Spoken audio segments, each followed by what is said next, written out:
Hey everyone, it's Michael. Look, another patriotic quilt. This time it's from my client Valerie. Valerie and I are members of the same quilt guild. And even though it's custom quilting, this is a quilt of valor that she is giving away. So we're on the lower end of custom quilting, so it's not going to be real dense. However, I thought I would show it to you, one, because it could be considered a nightmare quilt. And the reason I'm saying that is because here's the back. That's the backing. This is extra fabric. She gave me a lot. So I'm already loaded up here with batting and backing. But this is the back. So the back is pure white. The back is a white on white that is lighter than any of the fabric in the top of the quilt itself, because this is more like a cream or an off-white. Okay, so what thread color am I going to use? Am I going to use one color all over, or if I decide to switch colors, what's that going to do to the back? Because inevitably, because of the high speed that we're quilting, not every stitch is going to lock perfectly in the center of the quilt sandwich in the batting. So I'm either going to get light colored pop-ups from the bottom or dark colored pop-ups from the top. So what I decided to do is I'm actually going to quilt the whole top in an off-white. I'm going to use a Glide 60 weight in linen. That's the color. Okay, so it's kind of an off-white. You can see it loaded back there. All right, and the reason, a couple of things. Okay, first of all, I'm using a 60, which means it's going to blend in more. And I'm not using a stark white. It's still going to blend fine with the backing. The backing is the same color. It's linen for the thread. So here was I did a little sample off to the side just to get my stitches okay.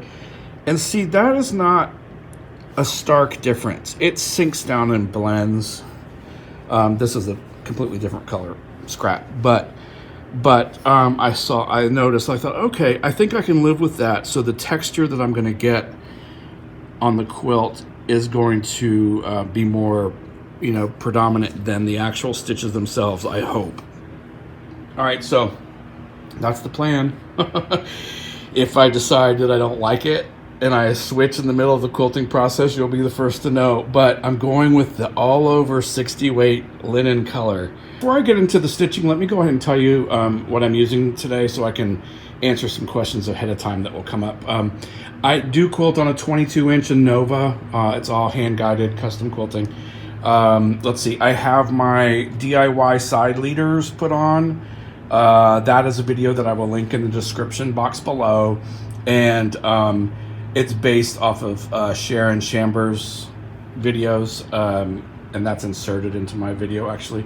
Okay, so that's the side leader. I'm using the Longarm Line Minder. Can you see that? It's a little invention that I have for sale. And you can make these yourself. But some people just like to buy them because it's already made for you. But when I am first advancing the quilt and basting the quilt, I can keep everything lined up. Like this white one is my center, and it stays on that center seam line as I advance the quilt. I put, you move them wherever you want, but I chose that line for this one, and then the outside edge has this other one. Okay, so as I come down here, you can see I chose this line, and then I'm at the edge of the quilt for that one. So I'm also going to baste this quilt, and some of you might not like that process, but I still do it for almost every quilt I do. I'm going to do a loose all over meander on this quilt, baste all the sides down, and then cut off the excess batting. Then I never have to worry about it again, and I get this quilt completely up off of the floor in one step, which is my goal. So I do baste it. It only takes me about 10 minutes, and so it's well worth the time for me. But you may not want to do it, which is no problem. So as I baste it and advance, I'm going to keep the line minder going so that I stay straight. This quilt has no borders, so a lot of times the border is a good way to mark, but I just chose a seam line since their seams are consistent. Okay, what else? I told you I'm using Glide 60 in the top. I'm using regular Glide 40 in the bottom, same color though, linen. So that's the first time I'm actually using a thicker thread in the bottom, in the bobbin. But the stitch quality looked good on my sample, so I'm going with it. What else? 80-20 batting is what I have here. This is just the Hobbs 80-20. All right, so on this one, I'm going to do some ruler work, especially within the stars and on the outside of the stars, I would imagine. And I'm going to do some fills in these strips for sure. So, all right, so stick with me and let's see what happens.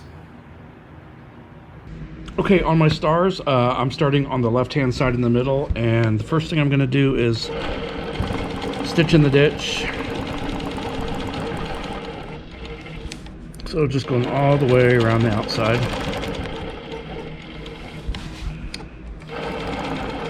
I'm using the straight 12.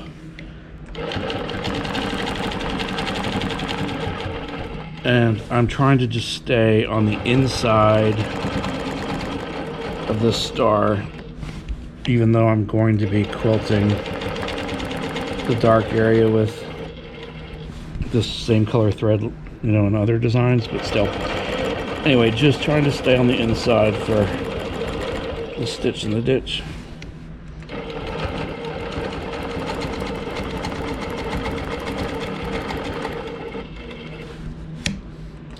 I'm not going extremely fast, as you can tell. Just trying for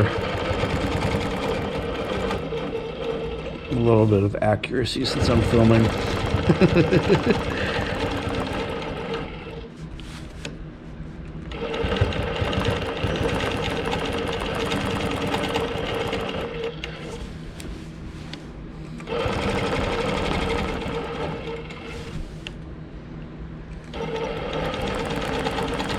I don't know if we've talked about it, but can you see how my needle's still going? It doesn't stop until I push the start-stop button. So that is sort of a, I don't know if we've talked about it before. It's sort of a cruise mode or coast or whatever you want to call it. On the Innova, it's minimum start speed. So as soon as I push the button, like now, this is the speed I'm going at, which is like 75. That enables me to finish a line, let it stitch a couple times to get a sharp point. I know when I taught a class one time, hi Denise, she was wondering, how do I get my sharp points? Why aren't her points sharp on the sides? And we discovered it's because that machine didn't have a start speed of anything greater than 0, so it stopped completely. All right, anyway, so I've stitched around the ditch. Now I'm gonna do a 1/4 inch on the inside, just a nice little echo. I'm using my seam line as my guide to where do I need to stop, and so I'm using that seam line so I know that I'm a 1/4 inch here. And then I'm using my hopping foot on other areas.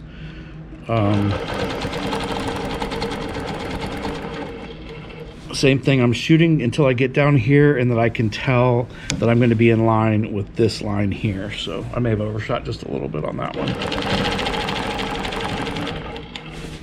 Not bad though.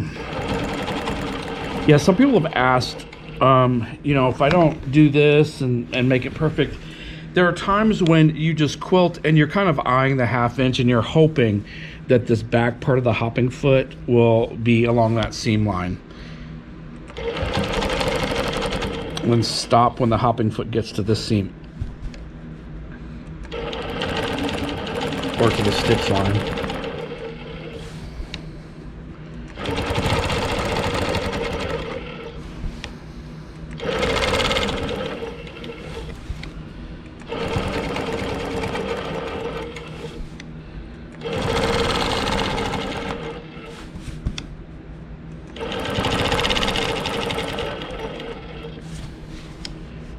Okay, so this is my 1/4 inch echo inside.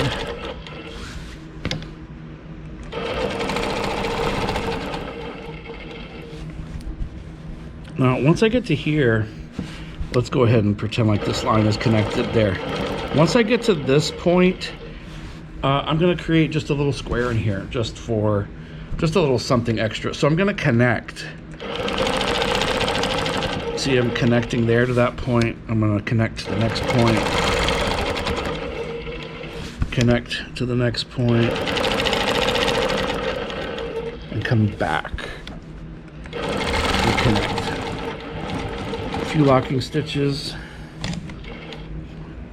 And really, that's it for the star. So in all the cream, it's the wishbone, and all of the red, I'm doing these serpentine lines. The blue stars are getting the square on point. And then in the wide blue areas, I'm doing feathers. It's kind of a free-form filler feather filler. Feather fill. I'll show you that shortly. That wasn't my best serpentine. Anyway, these are just meant to be very organic. You know, I say that when I'm trying to tell you that I'm not shooting for any kind of direct consistency. I just want the overall look to have kind of a wavy line as compared to the wishbone, which is more vertical.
doing these big all over feathers in all of the blue, and I'm alternating directions. So the way I do my feathers, and these are custom feathers or bump back feathers, whatever you want to call them, is I split the difference. So let's say this is my spine. My goal is to bring my stitch line into the middle of this V, and then swing out, do my my feather plume, and then come around and come back in again. So here we go. Oops, splitting the difference. Backtrack. Come back around and make another feather that goes down into the spine. Split the difference. Backtrack. Create the next one. Come down into the spine. Split the difference. Create the feather. Backtrack. Next one.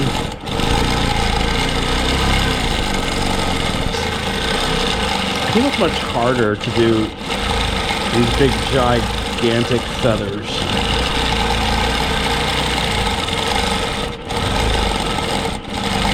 Although I'm doing okay. Okay, so split the difference, swing out.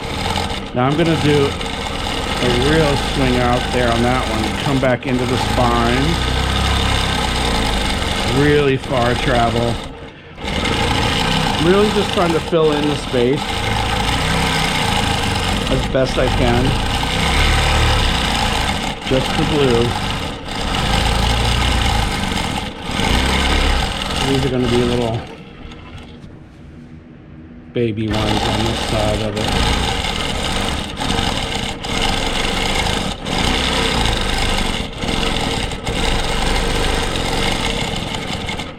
Okay, that's the top. That's the top of this big feather. Okay, so the way I do this is I could either travel all the way back down to spine, or I could break thread here and go back and start at the bottom. So that's what I'm gonna do.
Okay, here is where I'm wrapping up the footage for this quilt. Didn't have borders to do, so it went by pretty fast.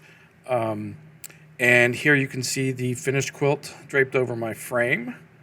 Okay, so the dilemma was the thread color. And I think it looks great here in the star, and it looks great in the wishbones and the cream section because it matches. But does it look as great on top of the blue where it contrasts? Not as much, maybe, but I still think it's effective. And I would do it again, but you know, I prefer if it were to match, okay? Here's the back. I think the back looks great. So anyway, thank you so much for watching. Looking forward to some completely different footage coming up soon, as I may have mentioned before, starting in the beginning of the year. So I've got a project ready for you guys. And I hope everyone's having a safe and happy holiday season, whatever holiday you may or may not celebrate. And thanks again for watching and subscribing, and I will see you next time. Bye.